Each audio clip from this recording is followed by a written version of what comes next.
aujourd'hui on se retrouve pour un nouveau tuto HTML et donc on va voir les balises de base, donc vraiment la base des bases en HTML.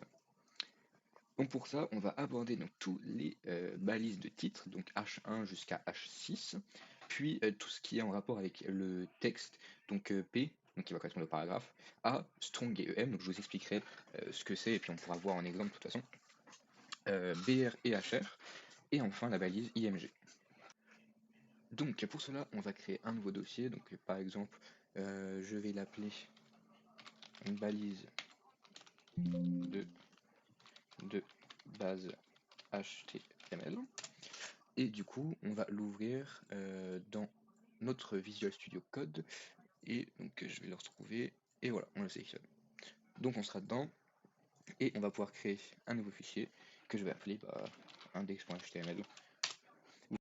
Donc lorsqu'on aura créé notre fichier HTML, on va pouvoir taper HTML5 qu'on va retrouver grâce à emmet et ça va tout nous écrire. Donc pour les tout nouveaux sur HTML qui n'ont jamais fait, pour vous présenter rapidement ce que ça nous a écrit, ici on a la balise head. Donc la balise head, c'est tout ce qu'on va écrire mais qu'on ne va pas voir sur notre page web. Et à l'inverse, tout ce qu'on va mettre dans le body, c'est tout ce qui va être sur la page web. Donc c'est vraiment, par exemple, écrire le texte, mettre les images, faire des tableaux, etc. Et du coup, là, on retrouve title dans le head, et du coup, ça sera le titre qu'on va avoir sur notre onglet de page. Voilà. Donc nous, on va aller dans body, parce qu'on ne va pas utiliser head pour ce tuto-là. Et dans body, du coup, je vais vous présenter toutes les balises que je vous ai dit en introduction. On va donc commencer par les titres, donc les gros titres. Donc pour mettre un gros titre, on a les balises du coup H. Et dans les balises H, il y a de H1 à H6. Après H6, et ben ça ne marchera plus, ça s'arrête à H6. Donc c'est différentes tailles. Et donc, on va tout tester. Voici le titre H1. Voici le... Et voici le titre H6. Donc pour enregistrer, vous faites CTRL S. Et maintenant, donc pour pouvoir visualiser votre page en direct sur votre navigateur web, je vous conseille dans les extensions de prendre Live Server, donc File Server entre guillemets. Et du coup, quand vous l'aurez téléchargé, eh bien, vous pouvez faire clic droit sur votre fichier et Open with File Server. Et le temps que ça charge, ça va vous le mettre sur votre navigateur. Voilà. Et donc, on peut très bien voir un magnifique escalier à l'envers, la différence entre les 6 H, entre les 6 balises titres. Et donc, on voit bien que la H1 c'est la plus grande, et plus on augmente le chiffre après le H, plus le titre devient petit. Donc, c'est tout bon pour les titres. Maintenant, on va rester sur du texte, mais ça sera plus précis entre guillemets. Donc, texte. Et dans le texte, du coup, on retrouve le principal qui est tout simplement P pour paragraphe. Et puis là, on va pouvoir écrire tout ce qu'on veut, donc des lettres au hasard. On enregistre et on va voir sur notre navigateur et on voit du coup que ça a fait une ligne normale. Là, ça ne fait pas vraiment paragraphe, mais quand vous atteindrez le bout de votre page, ça se ligne tout seul comme un paragraphe. Voilà. Et donc du coup, on a aussi le A. Donc le A, on peut l'utiliser comme ça. Et si on fait A tout seul, on peut mettre du texte et ça va faire presque pareil que le P, mais là on voit qu'il est cliquable.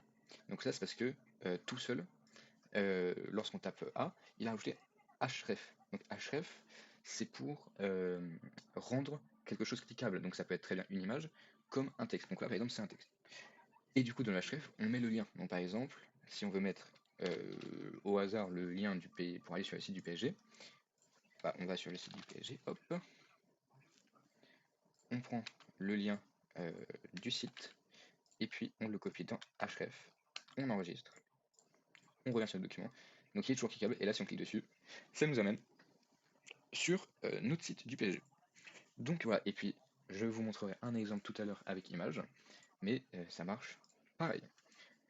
Donc maintenant on va voir les balises strong et EM, et donc c'est un peu différent. Ça va nous permettre de styliser notre texte. C'est-à-dire que strong, ça sera pour mettre notre texte en gras, et EM, ça sera pour le mettre en italique. Donc on peut très bien mettre tout seul strong, taper des lettres au pif, enregistrer, et on va voir que notre texte sera en gras. Mais on peut très bien aussi le mettre dans notre P. Tac. Bon, forcément, le texte, faut le mettre au milieu des balises strong. Et puis on va voir que dans notre P, eh ben, c'est aussi un majuscule. Donc pour mieux se retrouver, voici un texte en P.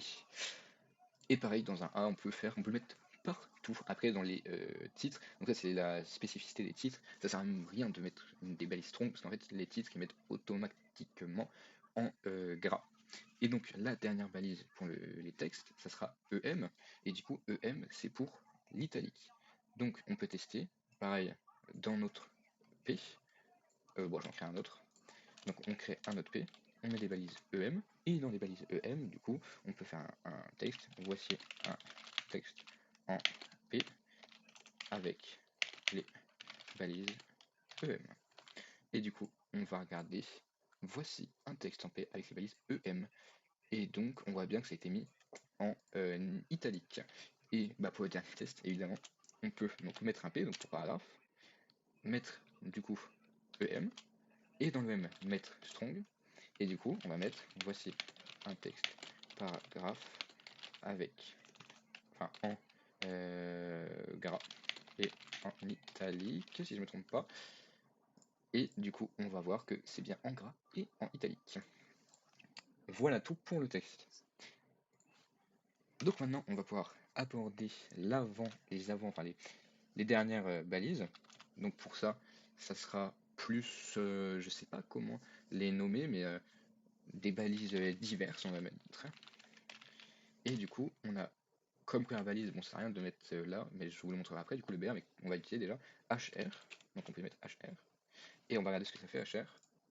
Ça fait un long trait qui fait toute, tout l'écran. Donc là, c'est tout le body, la longueur du body. Parce que là, le body, pour l'instant, il s'adapte à notre écran. Donc on peut très bien le modifier pour qu'il fasse 80%, 50%, 30%, enfin autant qu'on veut. Mais en tout cas, là, le body, il fait toute la place de notre page. Et donc ce HR, c'est juste pour faire une ligne, ou c'est pour séparer des parties. Et on peut le modifier.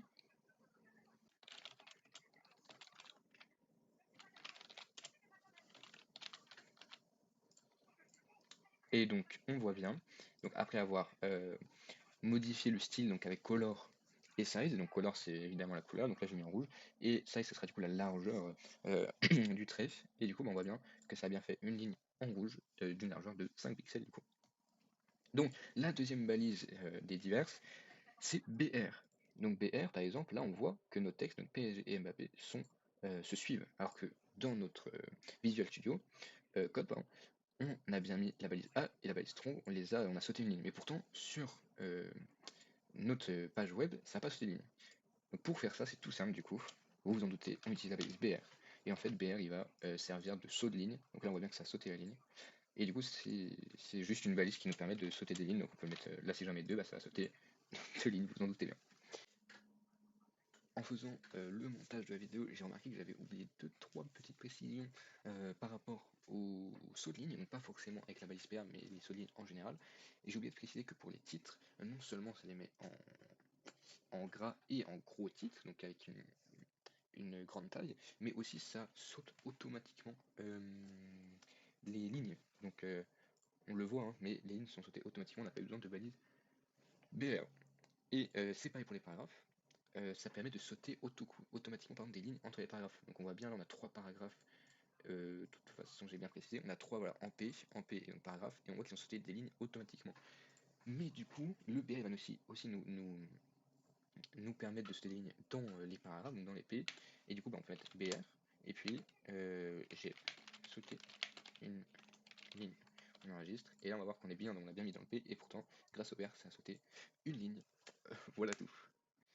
Et donc, pour finir, les images. Donc la dernière balise qui fait partie vraiment des bases en HTML, c'est la balise IMG. Et donc, on la met, on laisse taper, et là on voit qu'on a deux propositions. Donc on a SRC et Alt. Donc SRC, c'est là où on va mettre le lien de notre page, ou enfin de notre image, pardon. Ça dépend comment on fait, mais là pour le coup on va prendre une image qui est sur internet. Après on peut très bien le mettre dans notre dossier où on a rangé notre code, comme ça et ben en fait c'est plus simple pour le retrouver, entre guillemets. Et Alt, du coup, bah, c'est là où on va décrire l'image. Comme ça, si l'image ne s'affiche pas à cause d'une mauvaise connexion Internet, par exemple, on aura quand même une. En fait, c'est ce qu'on va mettre dans Alt qui va s'afficher. Donc, on prend une image au pif sur Internet, on prend le lien, donc copier l'adresse, oui, l'adresse de l'image plutôt, on le met dans source, et du coup, on va pouvoir mettre dans Alt, Mbappé marque encore une fois et devient le meilleur joueur du monde.